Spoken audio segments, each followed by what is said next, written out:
Moni nonse amalawi konse kumene muli, ine dzina langa ndine Herbert Chigada amene ndili bishop opanda mpingo wa pano pa Mibawa Television kulandira ndi manja awiri konse kumene muli makamaka inu amene makhala ndi chidwi kuonera program imene ya mulinji mkati muliponso ndemanga zanu zimene mapereka timathokoza kwambiri.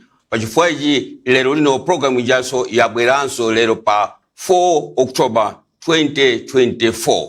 Koma ndiye 4 October wache toto khanga tili mu June itu ndiye ipo peza nchilengedwe mwini wake Mulungu ndi amene akuongolera zonse tingoti zonse zimene zikhale m'malo mwake Mulungu ndiye amene akudziwa.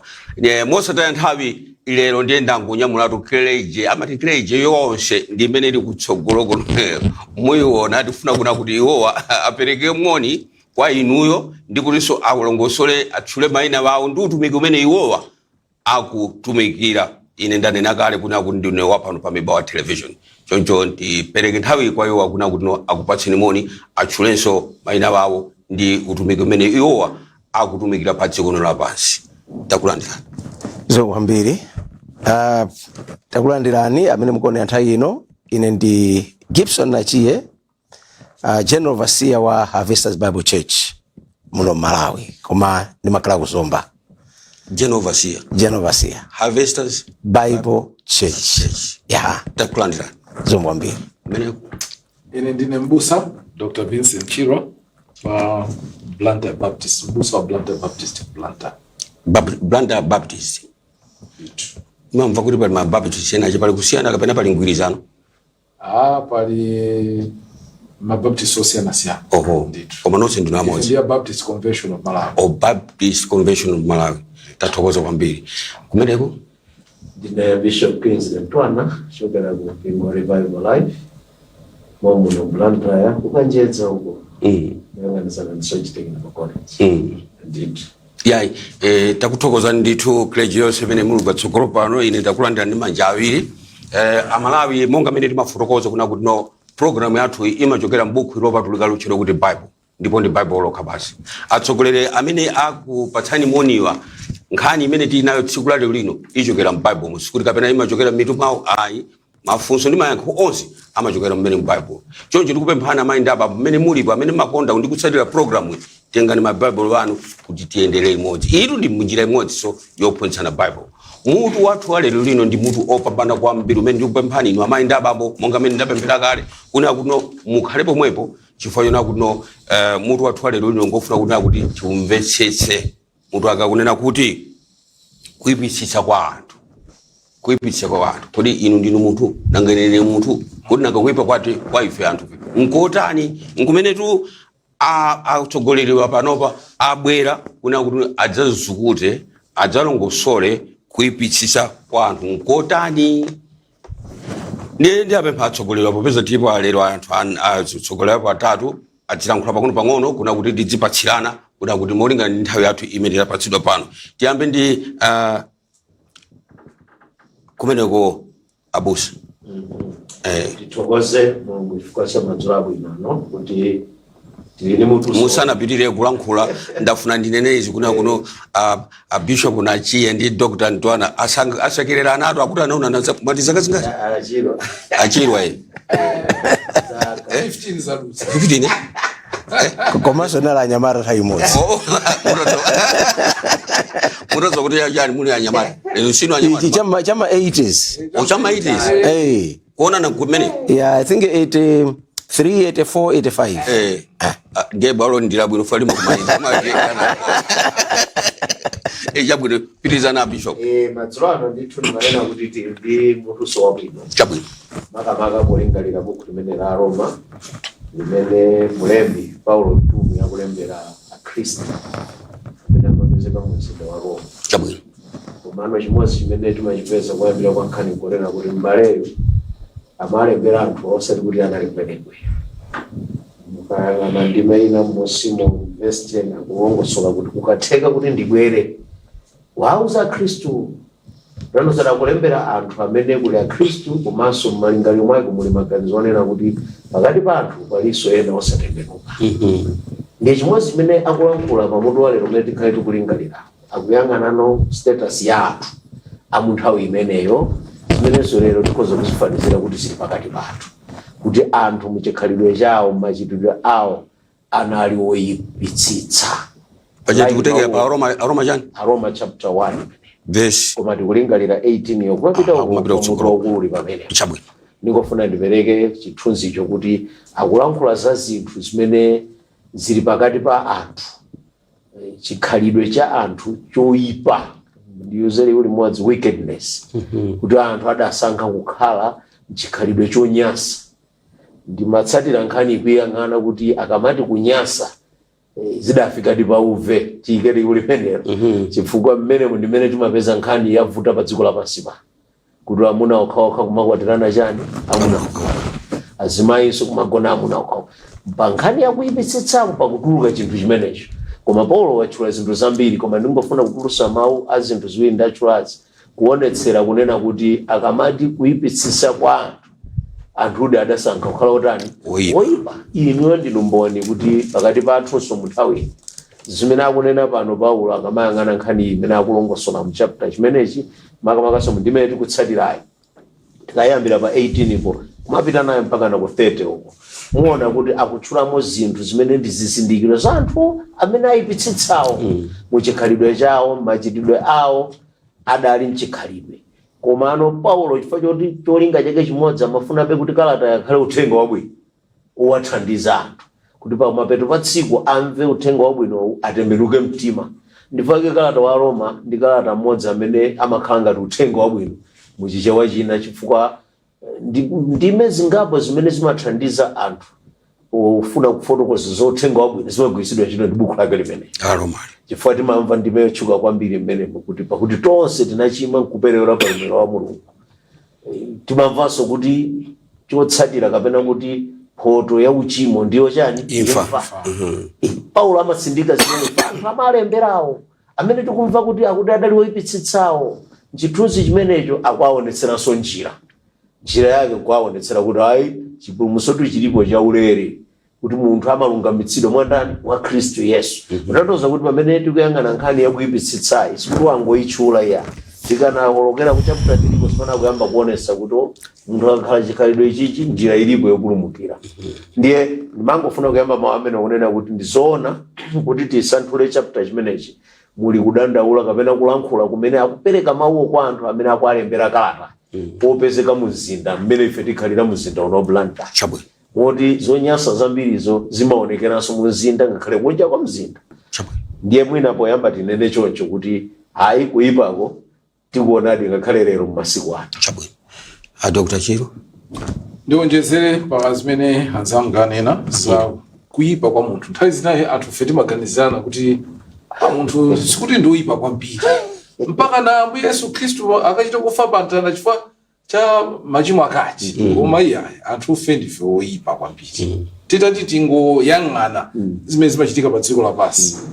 Ndikupereka zitsanzo za ku maiko ngati ku America. Okay, kumamveka pamakhala program ama serial killers. Awa ndi anthu amene amangokhala basi mangopha anthu. Chiro yayo ndi imene. Chiro yake ndi imene. Ndikuti upeza kuti apha mmodzi ukapha wina ukapha wina. Chimene chimampangitsa munthu kuti ndithu akakhale ndi preoccupation kapena chompangitsa kuti azingopha. Sikuti akwapha anthu kuti kapena kwabera kenakake ayi basi cholinga chake ndi kungowapha basi. Kungokhala woyipidwa mtima basi. Zimene zozo ndizisonyezo zoti anthu fe ndife oyipa mtima. Tikayang'ana kwathu kuno mongati anthu kumapha anthu omwe ali ndi makungoyera amatimati alubino kuti upeze chuma, kuchotsa moyo wa munthu wina ulimba mtima kuti upeze chuma.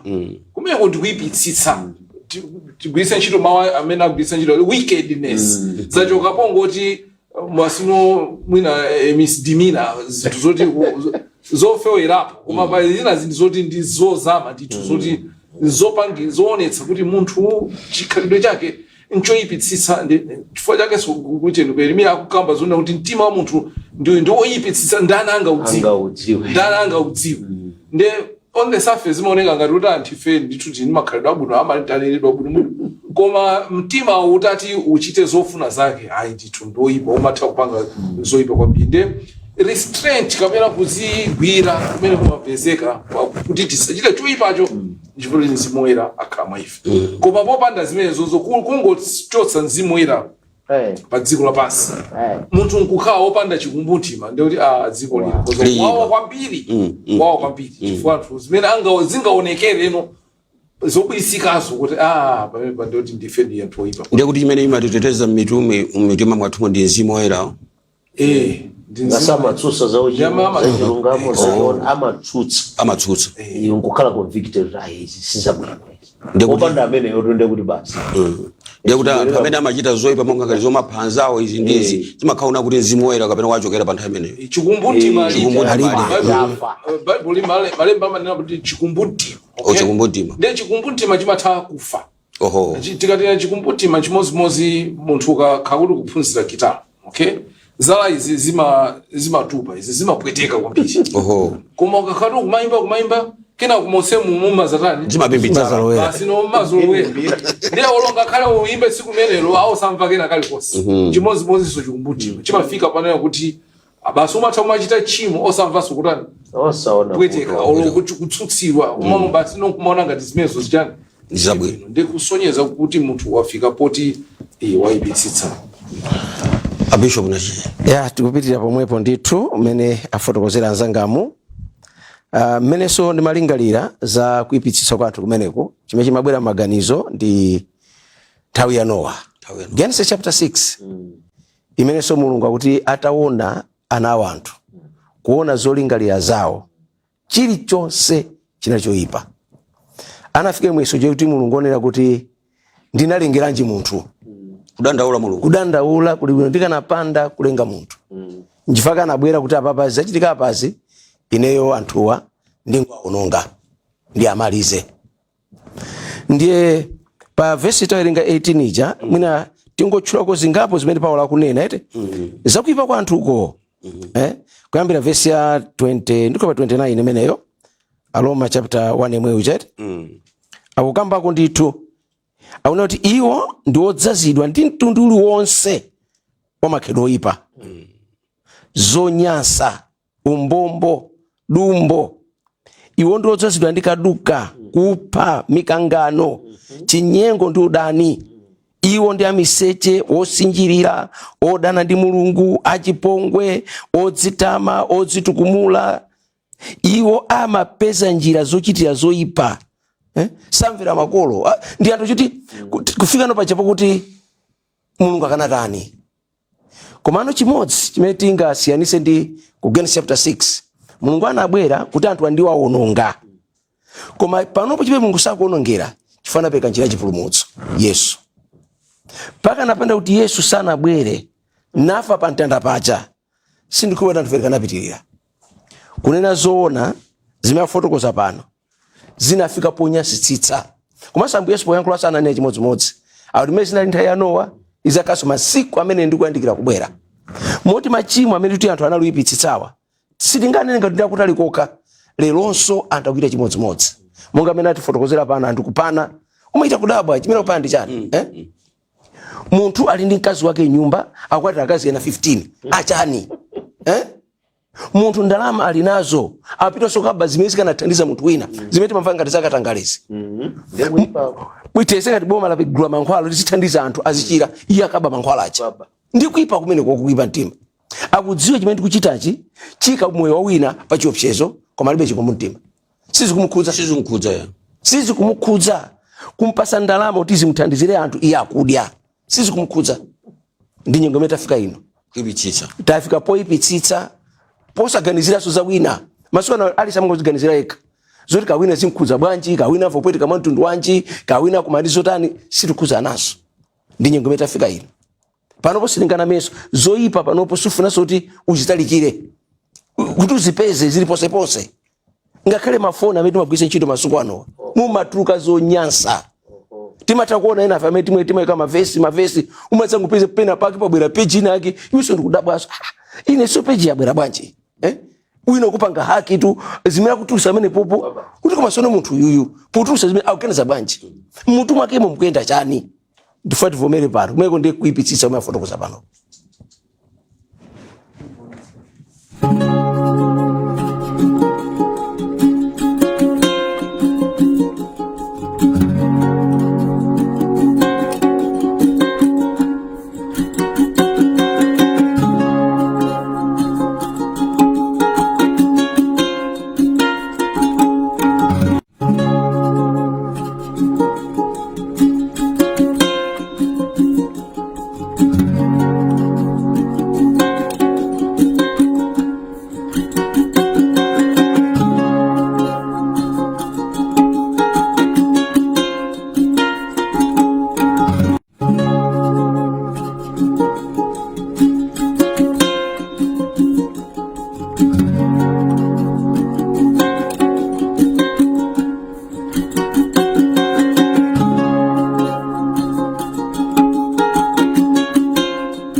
Tukubaliranso ndi program yathu kumoningana ndi nkhani za magetsi ziko mabe tukubiriza amene amalankhula komalizira ndio Bishop Munachiye simunamalize munamaliza ngati kumasapiri nayo zambiri munankula ochabwino ndiye apatse nena Bishop Guda Bishop kumene koko mwamba zimene alankhula Bishop Munachiye panopa ndiyera kufotokozera kuti kuipa kumene tikukamba panoku analankhula chinthu china chake kunena kuti Satana amadetsa mitima. Ndimafuna kugwiza ndi mawu aja chikumbumtima kuti chikumbumtimacho chaphinimbira sichikuonanso kusiyanitsa kwa chabwino ndi choyipa.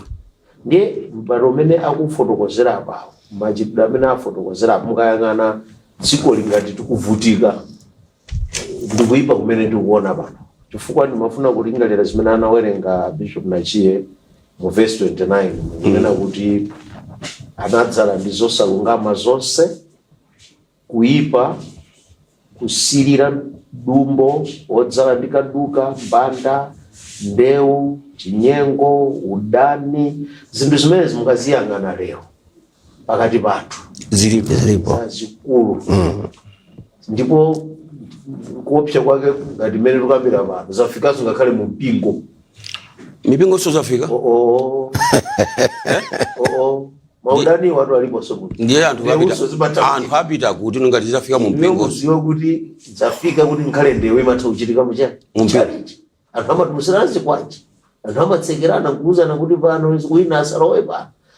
Kungoonetsabe kuti nkhani imene akudandaula pano Paulo kuti anthu aipa ndiyoona ndithu chifukwa zimene akuzifotokozera panozi zapangitsa ngakhale dziko kuti lisatukuke lisapita patsogolo, ngakhale chikhalidwe cha anthu malo moti tipite patsogolo sitikupita patsogolo. Chifukwa ngati mukhale mdumbo simungafune zabwino payena kaya nkusirirako kumene anthu amapangisa kuti akabe kumene. Kaya ni ndewu ndekuti udana ndekuti wina sakumfunira zake zabwino. Ndimamva mastatement amasiku ano kuti anthu akuyenda ndi mkwiyo okwiya kale. Ndekuti okwiya kale nakoza kuchita choyipa nthawi nayi. Anthu ndi oyipa ndipo akuti adapereka kukhala ndi chilakolako kapena kukhala ndi maganizo otero mu sopano. Ngati muchakambira ku Genesis chapter 6 muja. Chifukwa mwina kumene kuja akutchula koma ndifuna nditchule mmene ndime ikunenera timereko. Genesis. Mwina mwake anthu asangoti kukamba za Genesis chapter 6. Genesis 6. Genesis chapter 6. Verse. Mwina tiyambire verse 1 yomwe. Chifukwa kuti ndipo panali pamene anthu anayamba kuchuluka pa dziko. Ndi ana akazi anawabadwira iwo. Ndi ana amuna anayang'ana ana akazi anthu kuti iwo anali wokongola. Ndipo anazitengera okha akazi onse amene anawasankha. Ndipo anati Yehova mzimu wanga suzakangana ndi anthu nthawi zonse. Chifukwa iwonso ndiwo thupi la nyama. Koma masiku ache adzakhala zaka limodzi udza makumi awiri. Pa dziko lapansi panali anthu akulu masiku omwewo. Ndiponso pambuyo pache ana amuna ndi Mulungu analowa kwa akazi ana anthu. Ndipo anabalira iwo ana amenewo ndiwo anthu amphamvu akalekale, anthu omveka. Verse 5 pamene tikuona nkhani. Ndipo anaona Yehova kuti kuipa kwa anthu kunali kwakukulu pa dziko lapansi. Ndiponso kuti ngaliro zonse za maganizo a mitima yawo zinali zoyipabe zokhazokha, zoyipa zokhazokha. Ndipo Yehova anamva chisoni kuti anapanga munthu pa dziko lapansi, ndipo anavutika mtima mwache. Ndimafuna pamene tikuyang'ana kuti kuyipa kwa munthu muone mmene akufotokozerera ku Genesis. Mpaka na Yehova kumva chisoni Yehova. Nampangiranji munthu. Chifukwa munthu amene anapangidwa m'chifaniziro cha Mulungu lero amakhala ngati kuti anadzilenga yekha. Muli mwano, muli nyozo, muli kulalata. Lero lino kuyipa kwa munthu kumeneko. Kuteko even program imene kumayionera alipo ena amachita kulalata. Chifukwa iwo adasankha kuti mitima yawo ikhale yotani yoyipa. Ndakuti kuyipa kwakukulu kumene anthu anali nako maganizo mwawo, mitima mwawo, zolingalira zawo zonse. Kutanthauza kuti maganizo amene akuyenda mkati mwawo oyipa. Ndiye Bible limanena kuti mwachitsalo cha mtima kama imatani imalankhula. Kuti kwa anthu odzazidwa ndi zinthu mkati munde zimatuluka. Ngati salankhula achita. Bayona ngati je? So kuyipa kumene tikuyang'ana pano mukuone kuti sikunali kwa nthawi imene kuromu iya. Kulipo mpaka naliti lero. Pakati pathu ngati dziko kuli anthu oyipa, ophanzawo. Oba chuma chimene chikanathandiza amphawi lero tili nawo. Sizimakhuza so kuli kulandira chimanga pano anthu ena tamva kudya chiteze. Koma mazeri kuli anthu ena amapangira matumba kaika nyumba. Wina akuvutika, wina ujiteze. Pakira wamkulu big man so sati munthu wambatu ya. Wamkulu bwino walongeza matumbawo alipe. Sizi kunkhuza chifukwa chani kuyipa mtima. So ananena ngale Dr. Chilo kunena kuti mtima ndio nani wonyenga angaudziwe ndani. Zoyipa zozili mitima. Ipazano tikafika ngani nyandani ngale kuti donse linachimwa ntiperewera ngani mene jayo akamala nkula Paulo. Kumaonetsa kuti ayi komatu timalungamisidwa kwa ulere popanda ambuye mtima usungasinthe. Popanda ambuye kutenga po gawo mtima usungasinthe. ndimakamba kompa kunena kuti zikumachitika pakati pa oyera mtima kapena kuti pakati pa mpingo kani yake ndiyomwera ngati mwasiya Ambuye tu basi mwasiyana nacho chimene chikanakutsutsani amene ndi Mzimu Woyerawo ndiye Mzimu Woyerawo lero ndizoona kuipa ulipo ndimangofuna kutsindika kuti mmene zinali mu Genesis zikuzoona kwa Romans zilipo mpaka naliti lero. Amalawi musaiwale tu kuti tinkatikati mwa programu yathu programu ya Mulinji Mkatimu imene ndithu imafumira pano pa wireless yakanema ya mibawa muzinda wa Blantyre ndipo ndi programu imene timakhandi atsogoleri a mipingo yosiyana chifukwa chikhalidwe cha mibawa television ilibe tsango mutha kuona kuti kutsogolo kuno tonse ti a mipingo yosiyana kuonjezeranso a bishop opanda mpingo pachifukwa ichi ndithu timatsindika kuti ndi programu imene inu Amalawi muyenera kumayionera ndi kuyitsatira chifukwa ndi imakamba tu zokhudzana ndi Bible ndipo ndi Bible lokha basi tikupita kukapumulira posaidwa pompa tikabwera titsekula maline kuti ngati muli ndi ndemanga kapena mafunso ochokera mu mutu umene tikukambira nawo ochokera pa Roma chapter 1 verse 18 kumapita patsogolopo mufunse ndatenga kreji yonse mafunso ayankhidwa ndemanga ziperekedwa mukhale pomwepo.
Ndakulandirani Amalawi konse kumene muli koma pajama nena kuti liwiro la munjenga nkuyambira limodzi nkutheka kuna kuti mene timamba programu vena munali musanafike manyumbamu.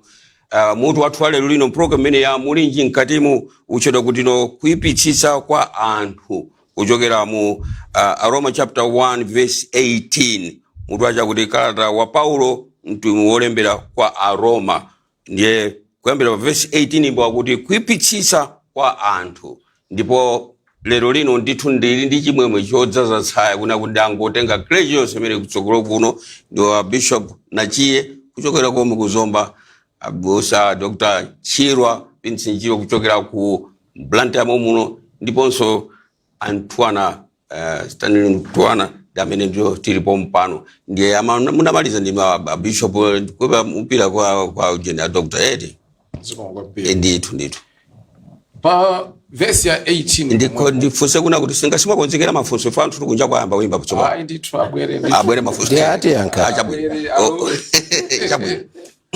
balemba kuti pakuti mkwiyo wa Mulungu wochokera kumwamba uonekera pa chisapembezo chonse ndi chosalungama cha anthu ndingolekeza kupembeza ndi kuzinjikira kuti kunja kuno kuli Mulungu ndipo ngati munthu ukupembeza mu mzimu ndi choonadi ndi kuti zochitika zako umakhaso ndi mantha oopa Mulungu. Poopa Mulungu ndi kuti pali zina zimene umazipewa kuti ichi sindingapange chifukwa Mulungu alipo.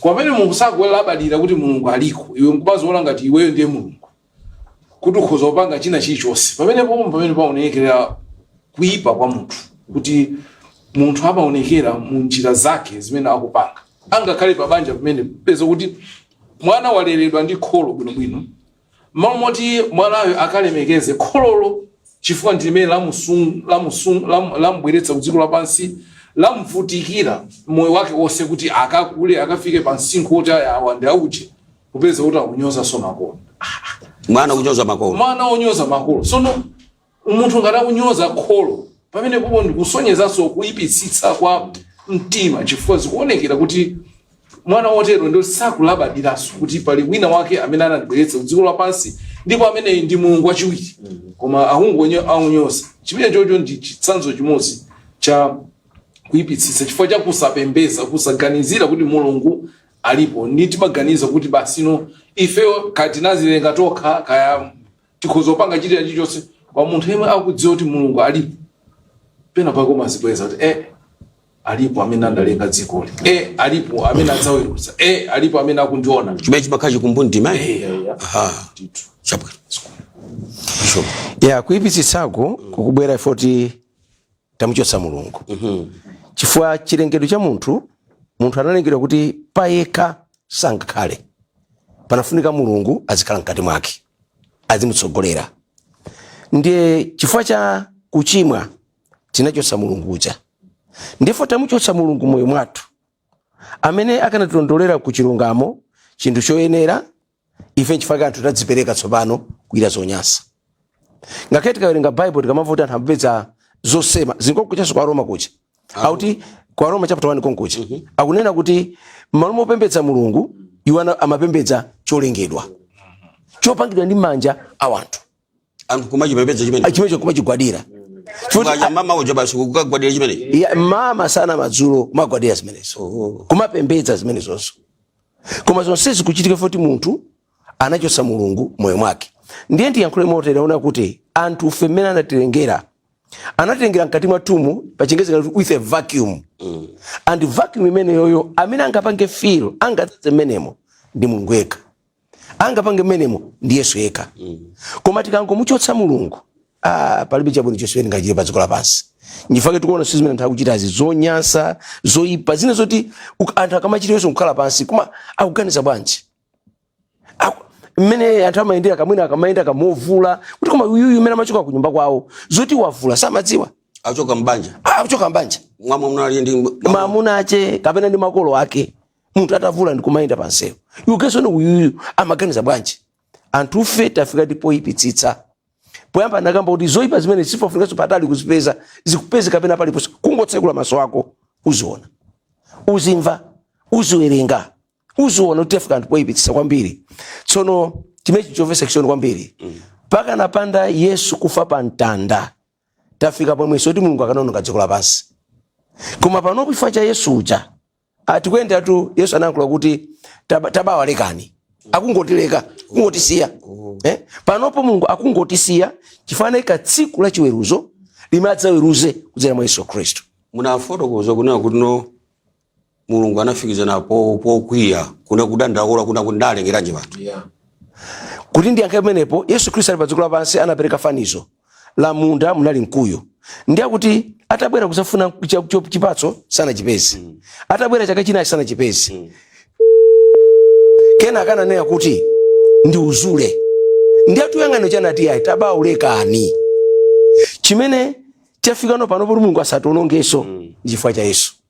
Auti Yesu ali pamaso pa Mulungu amatipembedzera amatidandaulira ngakhale amene apanga zonyansawo Yesu amakonda.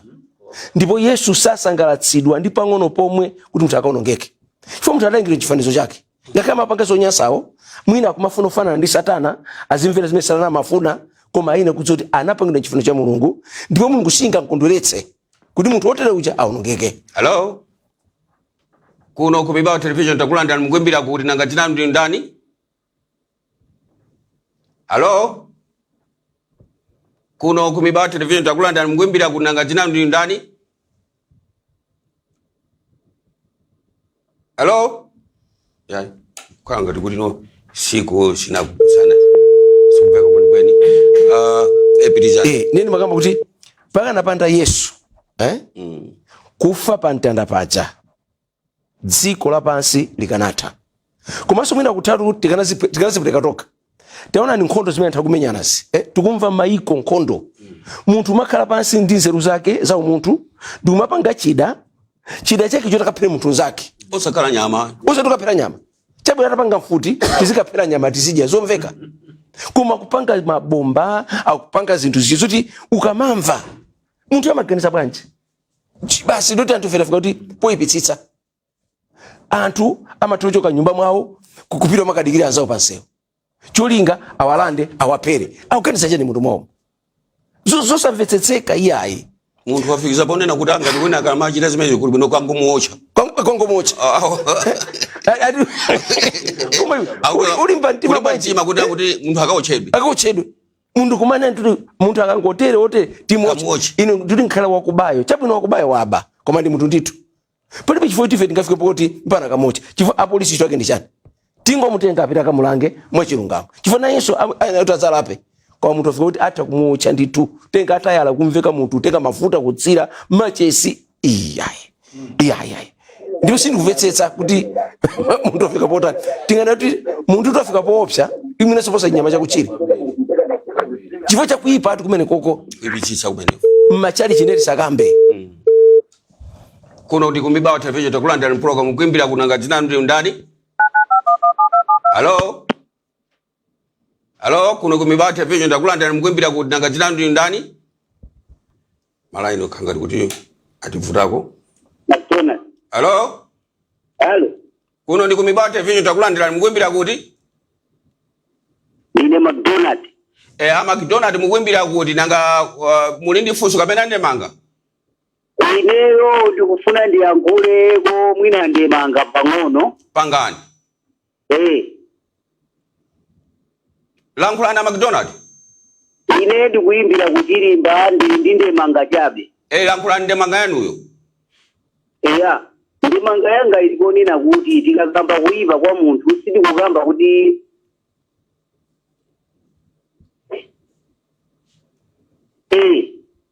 tukumvanira McDonald lankhulani Halo kuipa kwa munthu nthawi zambiri sitikukamba kuti pakuphana poka kapena kuzipondereza kapena kukama munthu wozikonda kwambiri ayi ndikumvanira ine ndikumvanira ine upitirizani ndinuyo ife tikumvani ndithu McDonald pitirizani kulankhula ndithu ndemanga yanu kuti panopa ngati mmachalichi mwafika apena pake zinthu zosakhala bwino ine ndinapitapo kuchichi kwina kwake ndikumva ndithu abusa kuti ineyo ndimafuna ndalama posatengera kuti iwe ndalama zokazi kuti komanso anthu omwewo sakumanira kuti munthu akangopezera kuti wachimwa ampase kuyani discipline so limabwera ponena kuti nangadakhala kuti munthuyo wakaba ndikubweresa ndalama zokuchechiwo pamene kupali chilungamo McDonald ndemanga yanu kapena funso lamveka ndipo peza kuti anu akamachalichi ndi amene ayala kunowa ayankhe ndithu amene wa funso labwino kapena ndemanga yabwino eno akamachalichi ndi amene ali pano muyankha yana kasinkhani yabwera nchaliche mwina tangowerenga vesi pa 2 Timoteyo chapter 3 vesi ya 5 auti adzakhala ndi maonekedwe achipembedzo koma mphamvu yake ndikumayikana tsono anthu amene apereka chisazo ngati akuchalichiwo kuti kanda abusa tifotokozeni pena mbusa uzikhaso ndi maganizo awo munthu kodi munthu akupereka chachikhumiyo ndi amakuzitenga kuti amazipeza motani chifukwa naso kuipa kumabwera kuti akamayankhula zoti anthu apereke zoti ukhale ndi maganizo munthu kuti munthu akupezeka 200 kwachayo akuvutikira mwinaso ndofuna athandizidweso iyeyo mapera kungodzikundikira kumenso ndikene kuti nkuipa sokwena padera kumene akuphika mandasi bwamba wakhala pa dzuwa loseri mmene kwazizira ku blanda ya kuno iyo kakhala pa nsewu ndikambulera kakagulisa makala mawa ndikupita kuchalichi ndimuze kuti upereke usafune upereke ukapanda upereka utembereredwa iweyo utembereredwa kumopcheza munthu kumenso ndikuipaso kumene kwa machalichi tivomereni kumene ndikuipaso kwa machalichi mbali imene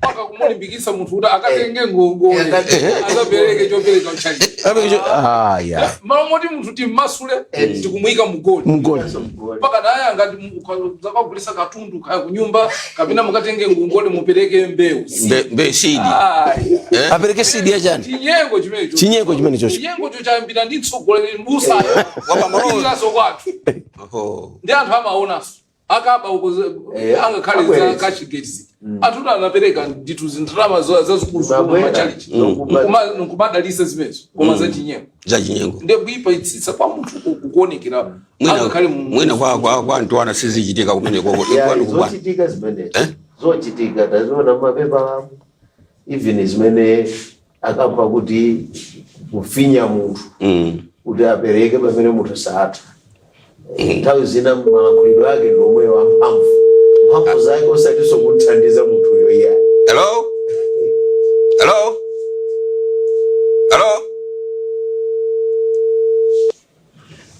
Apitizana abusi. Mangofuna ndiwanyezere pa verse 21 pa kuti chifukwa kuti angakhale anadziwa Mulungu sanachitira ulemu wa kuyenera Mulungu ndipo sanayamika koma anakhala opanda pache m'maganizo awo ndipo unada mtima wawo wopulukira. Mafuna kutenga poma awiri pamene popo akuti ngakhala anadziwa Mulungu ngasinkhani yabwera ntchalichi ndeni wobwera komwe wodziwa Mulungu wanena pano koma akuti anthu anali osachitira ulemu chani Mulungu muzochitazo sakulemekeza Mulungu izo akudandaula tamva akuwaja ndikuti anthu onkhala madziwa Mulungu koma Mulungu sanampatse malo ake kutanthauza mulibe mantha adachoka kuipa ati kumene kuipa kukafika poti mantha au Mulungu atani achoka ndifake maskando lero lino amachitika mu chalichi anthu adadziwa Mulungu bwinobwino koma zafika apa akunena Paulo kuyamika alibe awakwanena atumika Mulungu atinena ulala takwina kumene kumachitikako samayamikaso kuti anthu amandithandiza anthu amapanga zakuti amalalata anthu kulalatira mpingo kulalatira amene akupatsawo kwalalatira kwambiri agwerenu komano ndinkhani iyo kuti anadziwa Mulungu koma anthu osayamikaso so kuipa kwina kuonekera pamene osayang'ana zimene Mulungu akuchitirazo so tindi mbadonso wosayamika ungrateful wosayamika kuipa kumene kumachitika mabanja kumachitika pakati pa ana ndi makolo wosayamika kuti makolo achita mbali tukhala nthawi imeneyo kuipa wosayamika kukuchitika lero zotika panachitika zabwino dzulo ngati lero pangovuta ndi kuti kwaipiratu kuiwala zadzulo zazulozo atairatu ukoko koma timanena kuti awerengati madalitso tayang'ana ndizulo zimene zachitika Mulungu akasiya mwe tsono ngati lero kwabwera mikhwiti ndi kuti zasintha ngati koma tikuona kuti zimene akulankhula Paulo ndizoona ndithu zimenezo makhala kuyipitsitsa kumene mawu ake kumapeto kwatsindika kunena kuti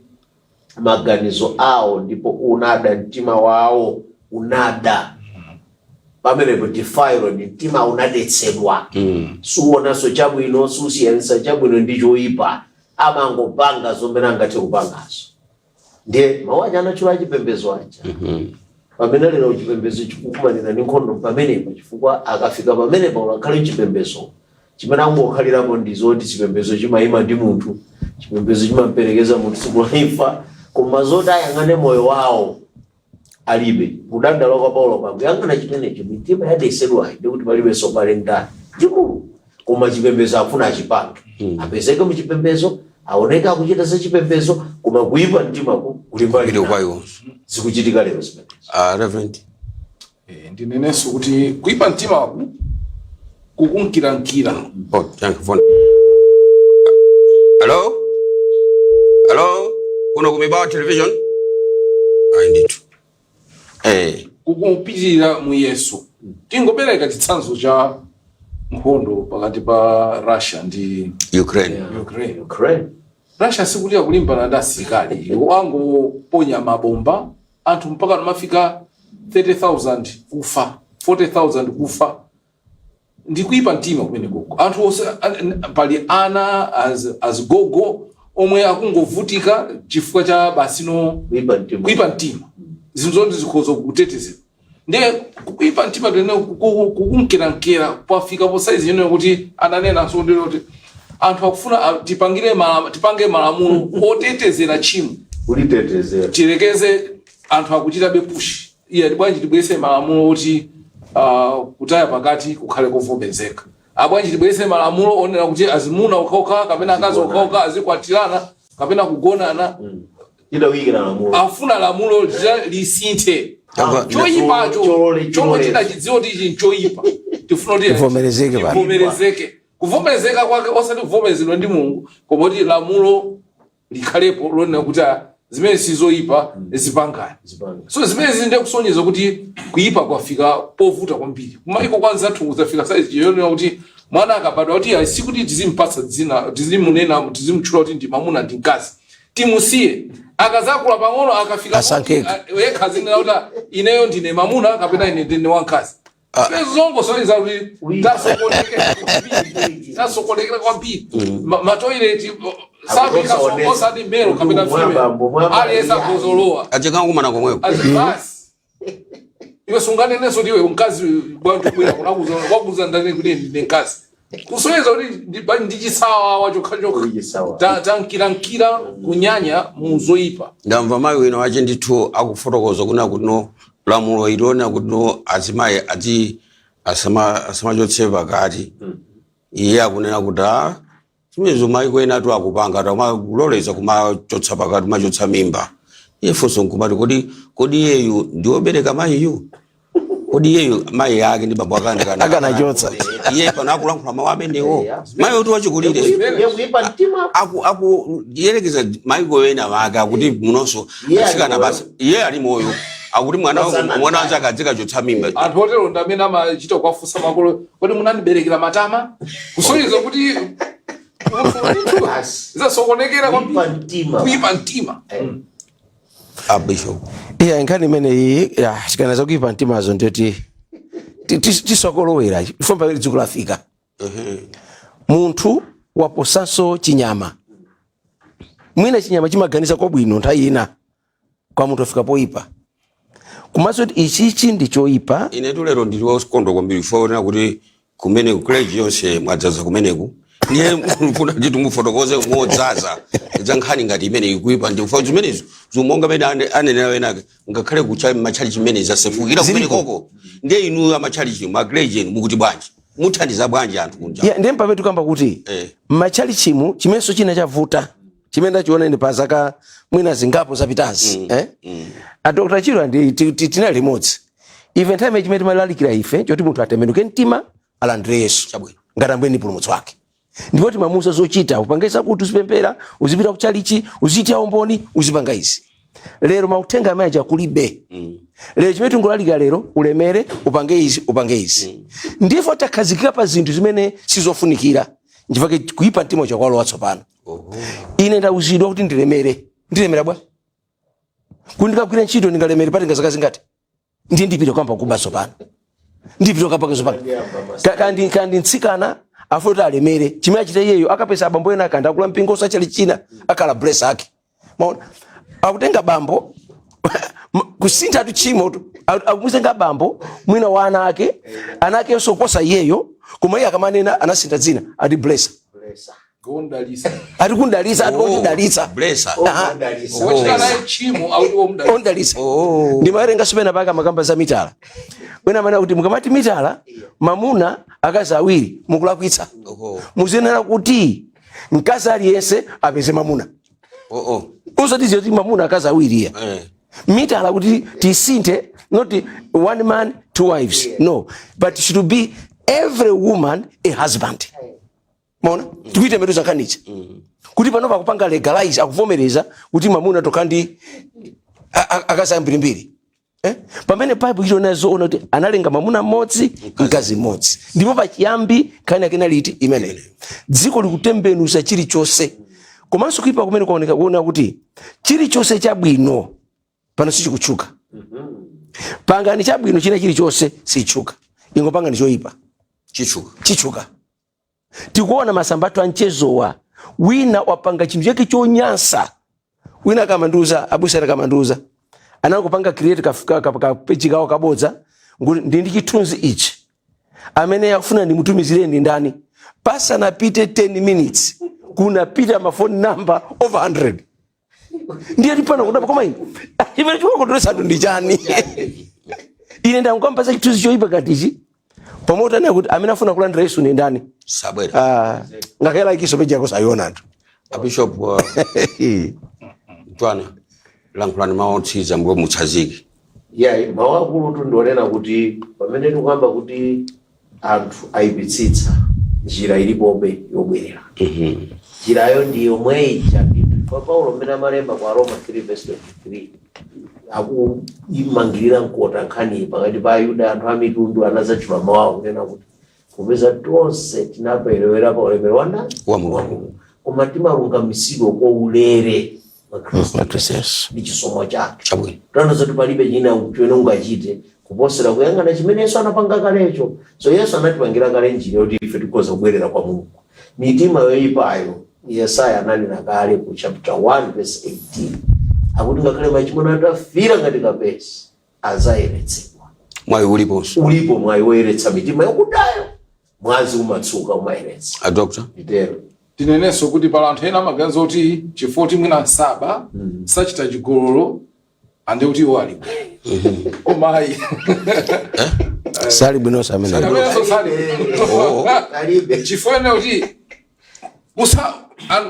kungodzilungamisa uneno kuti ine chifoti sinimachita chiwerewere sinimapha azimene zizi ngati sinimapha ngazimene ndiyoti ndili bwino unkudzinamiza chifukwa mawu a Mulungu akunena kuti pakuti onse anatani ulemerero wa Mulungu. So munthu asamaganiza kuti chifukwa zimene sapanga akhoza kukhala ndi maganizo oyipa. Yeah. Bible likunena kunalembedwa kuti usachite chigololo. Koma kungoganiza mzimayi ndi kumkhumba watani wachita chigololo. So muyeso osazipasa wekha muyeso amene akupatse ndi mawu a Mulungu kunena kuti ichi ndi chimo. Nde pali ena amayang'ana kuti mpaka nakufika pamene ine zimene zokha ndisingachite koma zina zawonso ali nazo nde palibe so chabwino. A bishop? Ine mawanga omaliza ngakuti nkhani yabwino ilipo takamba kuti foyipitsitsa koma tiyeni tione Yesu anabwera kusatani auti Yesu anabwera kudzafunafuna ndi kupulumutsa chotayikacho. Ndiye ine amene mwaonera pano mukumva mkati mwanumo kuti koma ineyo ndi ngati pali oyipayo ndineyo, musafune kudzipha, bwerani kwa Yesu. Yesu akulandirani, Yesu akusinthani, tsogolo lanu litokhala lowala. Ndimalize pamenepo ine. Nditani ine nanga kumaliza kwacho siyana kukuthokozani inu ndithu abusa onse amene munabwera pano, Antwana, Achirwa, ngakhalenso Anachiye, takuthokozani kwambiri. Ndipo ngati kungakhale kotheka Yehova Mulungu akalola tidzakumananso sabata ya mawa. Ine tu Herbert Chigada ndifuna ndikuthokoze nonse amalawi amene makhamukuonera programu ndi amene makhala ndi chidwi kuyitsatira programu iyi kuna kuti imakuthandizani munjira zosiyana-siyana. Zindikirani kuna kuti tikukhala masiku otsiriza. Zitukamba kapanozi maso idzachitika. Mababa kuti nawo amwina masidza khanawo. Nanga choyenera kuti kuyona kuchita nkutani. Kuwerenga mawu a Mulungu kuti akhale pa mitima yathu. Kuti nthawi imene ikadzafika tidzaona pothawira pathu.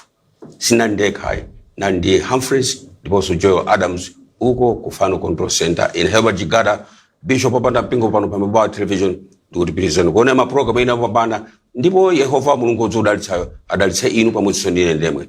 Tsalani bwino.